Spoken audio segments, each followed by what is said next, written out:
Halo, dari Bung Rocky. Hai, ya, di sini ya. Yang dulu di sini dulu. Dari sini Bu. Halo, dulu. Oke, namanya di situ. Di sini ya. Ini pertanyaan terakhir ya. Setelah ini saya pulang. Beraninya hanya di sini kalau beliau ini. Beraninya dia hanya di sini tentunya ya. Dia sangat berani kalau di depan mahasiswa.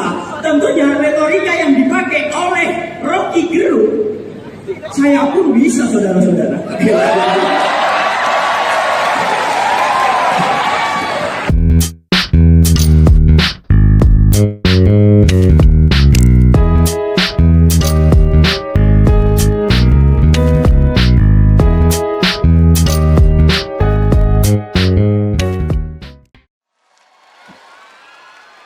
Tepuk tangan dong buat Bung Rocky.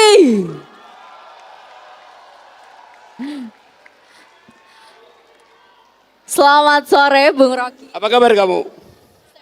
Jurusan apa? Namamu siapa? Semester berapa? Semester? 7. Mau DO semester berapa? Bentar lagi Deo. Iya. Ini kita kedatangan tamu luar biasa. Ini teman-teman mahasiswa Jawa Timur, mana suaranya?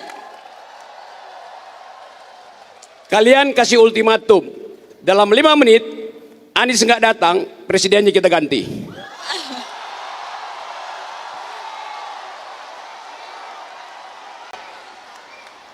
Semuanya sangat semangat ketika Bung Rocky datang. Semuanya sangat menerima kedatangan Bung Rocky. Boleh dong disapa teman-teman mahasiswa kita. Oke, nanti saya ambil alih kamu, terus kamu. Gak apa-apa Bung Rocky. Nih teman-teman langsung semangat semuanya. Benar kan teman-teman? Mana semangatnya? Semuanya sampai berdiri-diri karena antusiasmenya tinggi. Oke, ada pertanyaan. Ajuin 2 pertanyaan. Silakan. Saya tahu lebih banyak dari Google. Yang Google nggak bisa jawab, masih saya jawab. Tanya aja. Tes, suara saya masuk ya? Ya, Oke baik, Bung Rocky saya mau tanya ini Bung Rocky. Jadi saya mau melihat Indonesia. keras, kayak yang keras. Tes, oke masuk ya teman-teman semuanya ya. Jadi saya ingin meminta pendapat Bung Rocky, meminta penjelasan lah. Sebenarnya apa yang terjadi terhadap budaya kita. Kenapa? Karena gini, saya melihat bahwa kita semua tahu bahwa MK telah memutuskan bahwa ada masalah terkait putusan 90 terkait syarat cawapres. Tapi survei dari indikator di awal bulan November masih mengatakan bahwa masyarakat tadi melihat itu bukanlah suatu masalah hukum.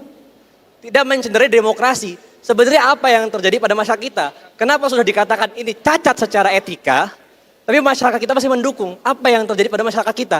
Apakah rasa demokrasi itu sudah begitu mundur, sehingga kemudian mereka masih menganggap bahwa salah satu paslon ini tidak mencederai paslon yang lain? Terima kasih. Apa tuh indikator, apa tuh indikator? Surveinya ini dari apa? Burhan Muhtadi. Lembaga surveinya Burhan Muhtadi. Ini indikator merilis survei di awal Oktober bahwa mengatakan bahwa Oh itu, salah. Indikator artinya ini dasar untuk bermain kotor.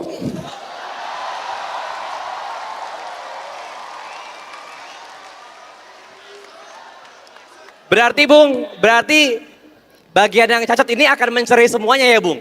Gimana? Kan ini kan ada dua orang sepasang. Kan salah satu pasangannya cacat hukum. Apakah mencederai juga, berpengaruh juga terhadap pasangan yang tidak cacat secara hukum ini? Ya, indikator yang menciderai watak demokrasi. Nggak boleh ada pernyataan semacam itu.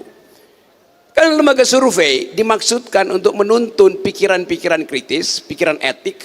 Karena bangsa ini ada di dalam kesulitan etik.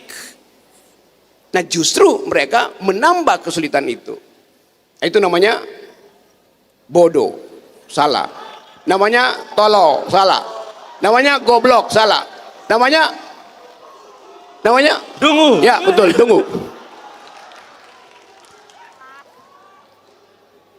Naik aja, ini panggung bebas, siapapun boleh naik di sini buat ngoceh. Yuk, siapa? Naik. Ngoceh aja dari situ. Nih, ambil nih. Kasih dia mic, ngomong. Cek 1 2. Halo. Ini Pak. Halo. Cek. Oh, cek.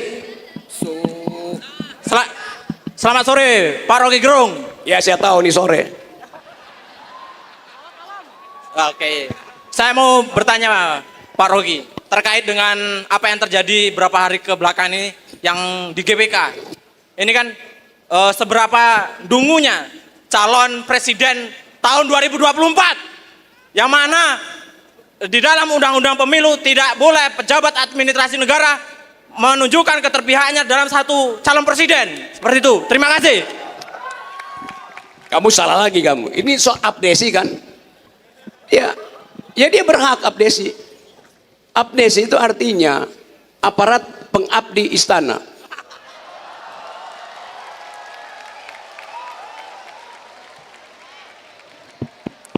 Cek lo. Ya, 3 menit lagi. Anies nggak datang, bubar.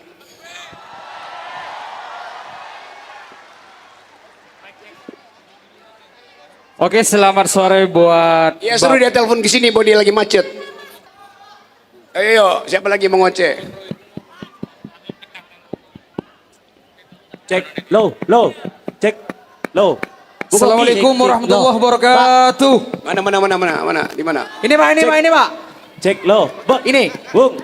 Oke. Oke. Assalamualaikum warahmatullahi wabarakatuh. Di Iya, atas, iya. Pak. Ya, suka-suka deh dimanapun suaramu terdengar ya. Main. Ini Pak. Ini, Pak. Ya Allah. Ini. Yang pakai topi. Ini yang pakai topi. Udah, saya nggak tahu di mana ya suaranya. Gantian, Pak. Yang di atas dulu, Pak. Sebelah kiri, Pak. Sebelah kiri, Pak. Sebelah kiri. Ya. Ini. Oke. Ini Pak. Ini yang pakai peci. Assalamualaikum warahmatullahi wabarakatuh. Terima kasih Iya, yang maju. sebelumnya kepada Selamat sore, Bapak Rocky Pak Gerung. yang Iya, telah hadir di Jawa Timur kali ini. Saya di sini sebagai mahasiswa Jawa Timur ingin bertanya karena tadi Bapak Rocky Gerung mengatakan bahwasanya abdi negara, abdi istana, abdi negara seperti itu. Lalu bagaimana kita ini untuk itu kan calon presiden gitu kan. Kenapa kok bisa dikatakan sebagai abdi negara seperti itu? Sedangkan kita sebagai semuanya ini kan bisa mencalonkan sebagai calon presiden seperti itu. Terima kasih. Oke, seperti itu. Yang lain. Halo,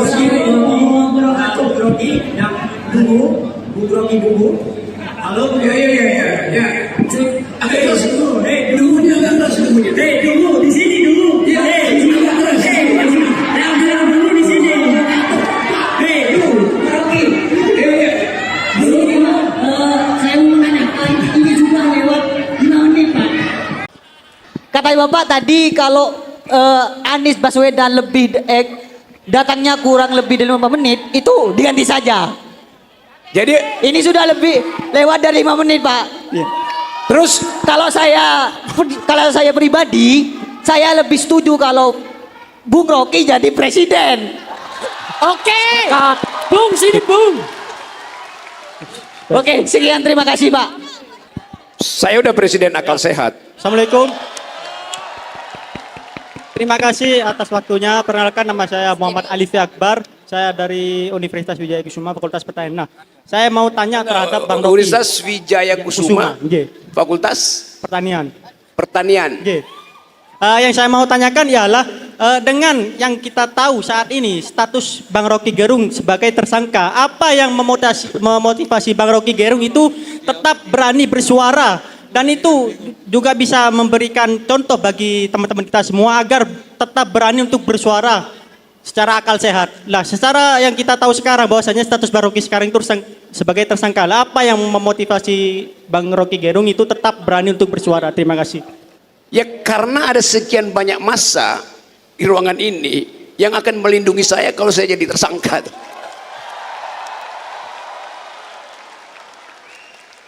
Halo, dari Bung Rocky. Ya, di sini ya. Yang dulu di sini dulu. Halo, dulu. Nungguin di situ.